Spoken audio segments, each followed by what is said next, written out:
as I see it, is that as a native daughter of the state of Maine, I had to go out of state to get the education that was required for me to keep my position. But now I can't come back to Maine because I can't get my student loans paid because I was not educated in Maine. Is there a way that you see through some of the work in Congress that we could look at how do we help people who need to leave still come back where they want to be, to do exactly what you said, Emily, make a difference in the lives of the people around them. That is all I ever wanted to do, and I cannot come back here to do it. What can we do in Congress to help those of us who need that kind of assistance? And it is the massive student loan debt that keeps me out of state.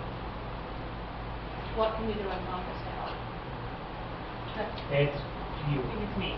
Thank you. And a quick note on Opportunity Maine. This is the tax program for people who get educated in Maine, stay in Maine. They can deduct some of their taxes, their student loan payments from their taxes.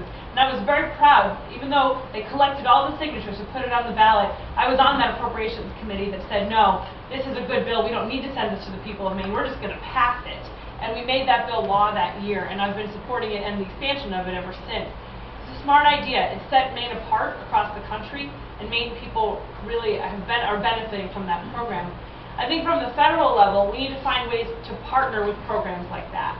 There's a lot of examples across the nation of regional programs like Opportunity Maine, the Georgia Hope Scholarship, for example, that has dedicated revenues that are just going to higher education, loan relief, and scholarships.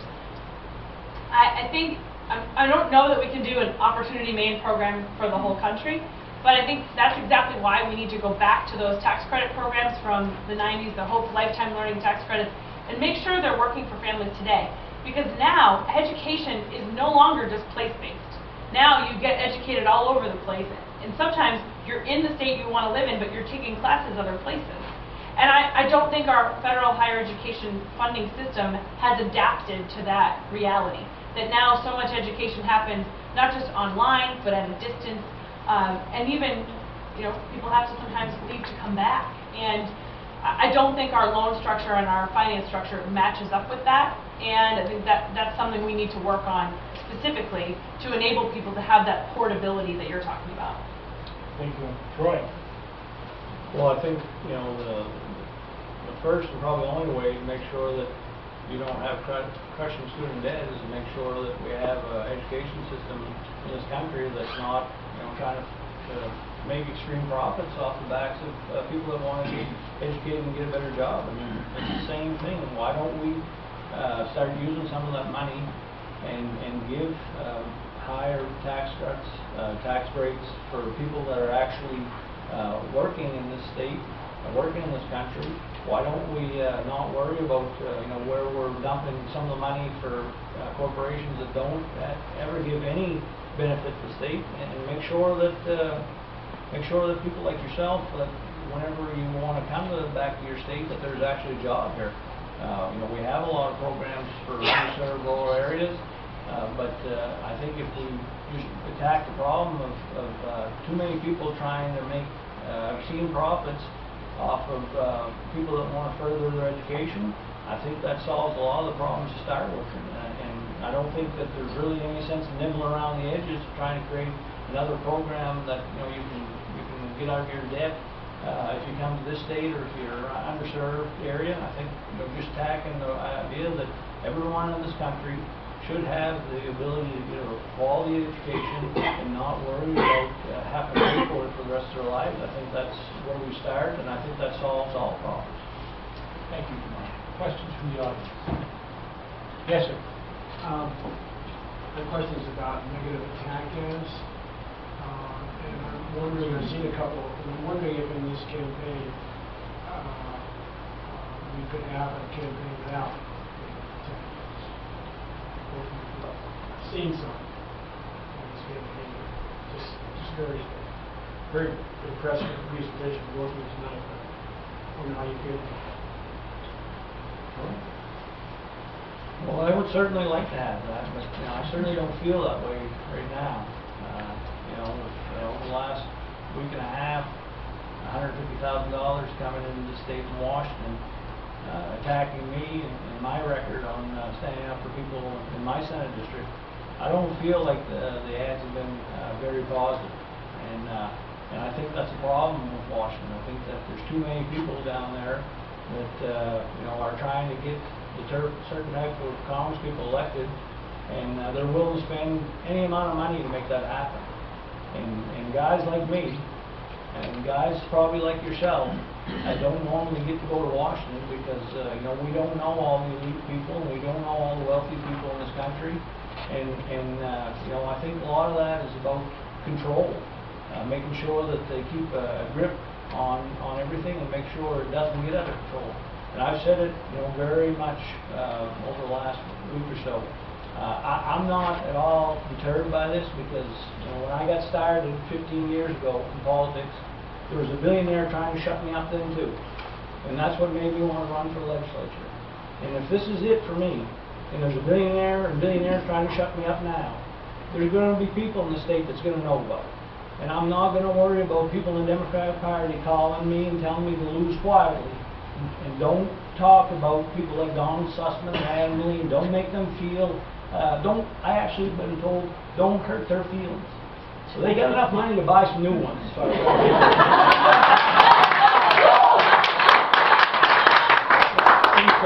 money in politics is a huge issue for me, and I believe that we need to make sure that this type of things don't happen. You know, the Republican side are definitely attacking each other.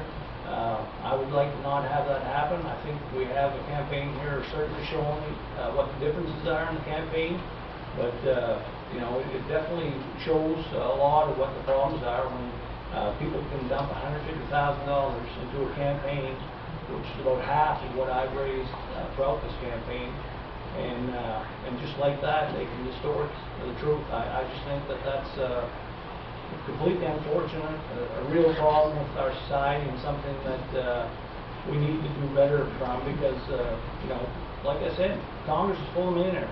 Why is that? Because they have the money to portray things the way they want. And you know, I am very much I think I'm even more into this now over the last couple of weeks, and I think it's going to backfire on me. Thank you. I don't like negative campaigning either. And the mailings that Senator Jackson's talking about, I learned about them the same day he did, when they came out with a press release. And I'm proud that my campaign has not repeated that message. We didn't put out any statements. We have stuck with the facts, and the facts are we do have different records, and it's okay to talk about that. And I'm proud that my campaign is on TV right now with a 100% positive ad about who I am, why I'm running, and what I want to do when I get to Washington. That's the kind of campaign that I'm running. And I think it's terrible, and I didn't know you'd receive calls like that from anyone, and I think that's terrible. And that's certainly not how it should go. But there's a difference between being negative and talking about differences in voting records. And that should be okay. We've talked about some differences in voting records already here tonight on past budgets.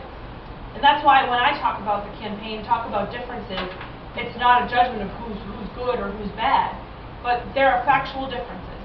The differences are, I've never voted to take away a woman's right to make her own health care decisions, ever. I've always stood up for equality every single time. And it's true that I have a 90% lifetime rating from the League of Conservation Voters. Those are facts. And they do mark differences in this race. Just as you've heard tonight, there are style differences between us as well. But my campaign we're running a positive campaign. All the paid media we're doing is positive. And I'm proud of that. And certainly, I don't like negative campaigning either, but I do think it's appropriate, and I think it's okay to talk about the facts of your records when they're different. Thank you. Thank you. One more question, and then we'll be doing closing remarks. John.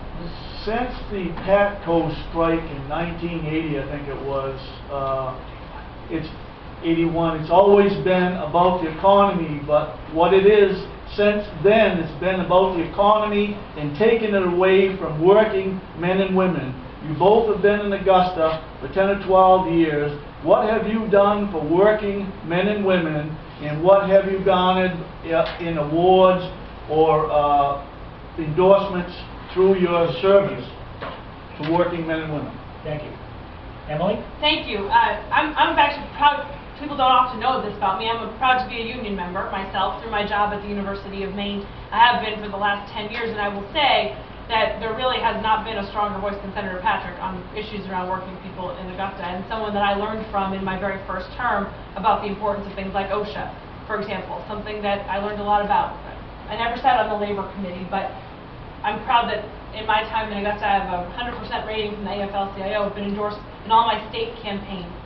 In this, I think the best thing I ever did, if I was going to pick one thing, was absolutely one of the most difficult things. And both Senator Jackson and Senator Patrick and others in this room were involved in it. It was when we became in the minority for the first time in more than 30 years. The Republicans came with a wish list of things they'd been waiting to do all along.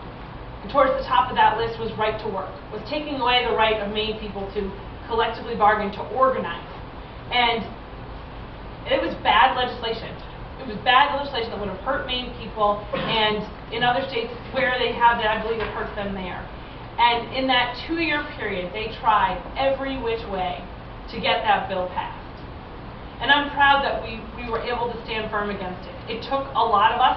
It took relationships across the aisle. It took those bipartisan, really just accountability across the aisle, those relationships, to say we are not going to let that awful legislation come into the state of Maine. And in that session where there were so many terrible decisions, so many losses that we had because we simply didn't have the votes, I'm so proud that we were able to hold the line on right to work. I think that's something that we are as a state better for having that fight, that session, and winning in the minority. In the way, I've earned a few labor endorsements in this race, most recently well, there's been a few, but the Maritime Engineers, which was a great one, and IBW Local 104, which is the outside linemen, have come into the race. I'm proud of that, and I'm very proud of the relationship that I have had, even through this entire race, with working men and women and with labor across the state. And I look forward to continuing to be a strong advocate for organized labor and for all working people in the state of Maine as a member of Congress. Thank you, Emily. Troy? Well, I've served 10 years on my 12 in the labor committee, and that's where I wanted to be. That's what my background is and why I got into politics.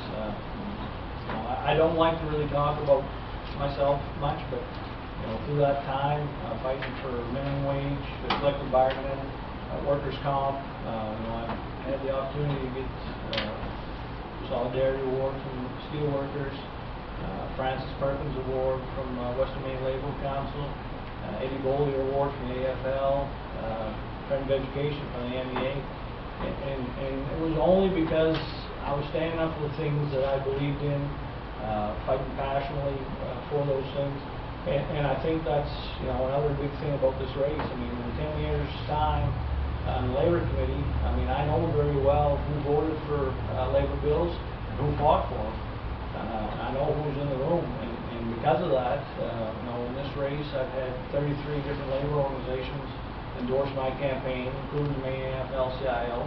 And I think that talks a lot about them knowing who is fighting for those bills too. If they decide to pick the Democrat in this primary and actually endorse them, it's because there's clear differences in who stands up and fights and who goes into their own compromises. I won't compromise on those things. Those are core issues, like I said, that I don't believe in compromising. I think we compromise too much, and I'm not going to make any bones about it. So those are big issues for me, and that's why I'm very proud to have working men and women's endorsement in the state, and something that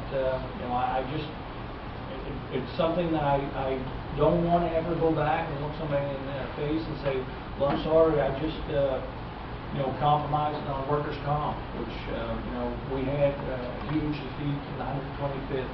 I compromised on your pension system. Those are things that I can't do because I don't want them done to me.